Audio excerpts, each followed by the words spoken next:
अस्सलाम वालेकुम, आप देख रहे हैं मेरा यूट्यूब चैनल। आज एक नई वीडियो के साथ हाज़िर हुआ हूँ। आज की वीडियो में हम बात करेंगे कि आपके घर में सेम क्यों आती है। अक्सर जो है वो हमें कंप्लेन आ रही होती है कि हमारे घर में सेम आ रही है, दीमक लग गई है दरवाज़ों को, लकड़ को। इतना ज़्यादा आप मतलब खर्चा खराजात करते हैं अपने घर पे, लेकिन जब सेम आ जाती है तो आपका वो सारा मकसद जो है वो ज़ाया हो जाता है।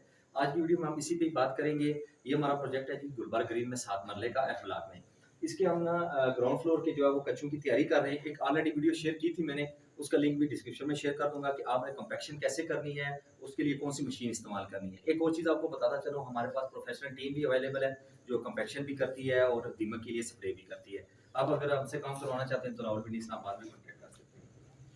यहाँ पर अगर आपको मैं दिखाऊँ तो थोड़ा-सा ज़ूम करके ये आप देख सकते हैं कि ये हमारा जो टीम है, ये इसकी आप जो है हाइट देख सकते हैं। आपने जब भी कच्चे फर्श कर रहे हैं तो आपने 4 इंच जो है वो बीम या टीपीसी के लेवल से नीचे रखना है अपना ये कस्सू या मल्टी अगर आप फिलिंग कर रहे हैं। उसका मकसद ये है कि जब आप इसके ऊपर 3 इंच कंक्रीट करेंगे, क्योंकि जो कच्चे की थिकनेस होती है वो 3 इंच होती है। तो वो करके आपका जो बीम है वो तकरीबन 1 इंच या सवा इंच जो है वो बीम से नीचे हो आपका कच्चा। यानी अगर आपका कच्चा जो है वो बीम के बराबर होगा।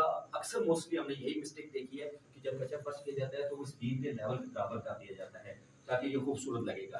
तो उसके बाद जब टाइल लगती है तो इस बीम के ऊपर लगती है, जिसकी वजह से आपके घर में सेम ज़्यादा आती है। ये आप जो है वो मेरी बात गौर से इसको समझने की कोशिश करें कि ये मेन जो रीज़न है आपके सेम जो ग्राउंड फ्लोर पे यानी जो नीचे या बेसमेंट जो सेम आती है, उसकी वजह यही है कि पानी होता है नीचे बुनियादों में, वो नीचे चुनाई में आता है, चुनाई से फिर बीम में आता है। बीम या बीपीसी आपका मकसद यही होता है डैम्प प्रूफ आपके सेफ रोकने के लिए। तो इसके अलावा हम मेम्ब्रेन शील्ड का भी हमने इस्तेमाल किया हुआ है। आज के कमरे में मैं आपको दिखाऊंगा कि हमने मेम्ब्रेन शील्ड दी है चढ़ाई के नीचे लगाई हुई है।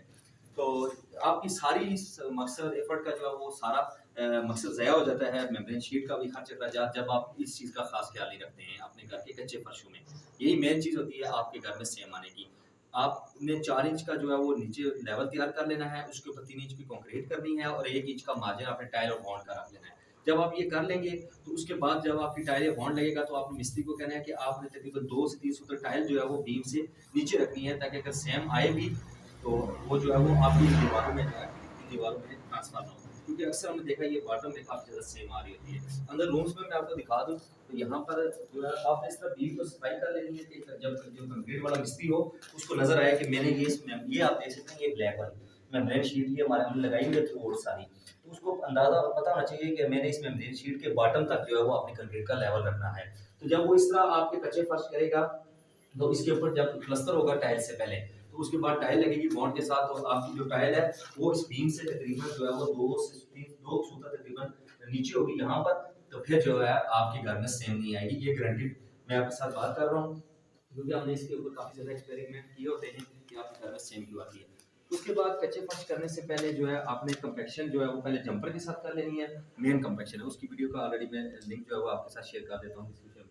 जो लास्ट पे आपने जो इसकी लेवल ड्रेसिंग करने के बाद कंपैक्शन करनी है वो आपने इस मशीन के साथ, इसको कहा जाता है कि ब्लेड कंपैक्टर, ये आप देख सकते हैं। इसकी भी काफ़ी ज़्यादा जो है वाइब्रेशन होती है, लेकिन जो कंपैक्शन जंपर के साथ होती है वो इसके साथ नहीं होती। ये होती है आपकी सरफेस जो है हमवार करने के लिए होता है, ताकि आपकी जो कंक्रीट है उसके लिए ये इस तरह जो है सरफेस खराब ना हो, बिल्कुल सरफेस आपकी एक जैसी हो। आगे वीडियो में हम इसको अभी चलाने लगे हैं तो इंशाल्लाह आपको मैं वीडियो में दिखाता हूँ, क्योंकि इसका शोर काफ़ी ज़्यादा होता है तो वीडियो बनाने में काफ़ी प्रॉब्लम क्रिएट होती है।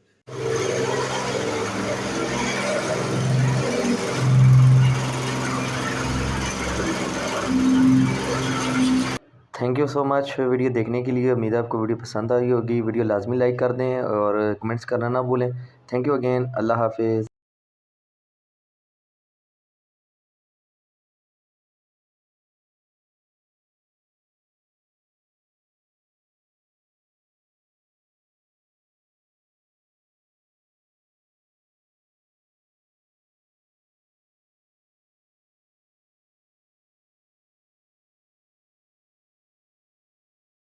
तो thank you so much video देखने के लिए। उम्मीद है आपको वीडियो पसंद आई होगी। वीडियो लाजमी लाइक करें, उसका पार्ट 1 देखना ना भूलिए।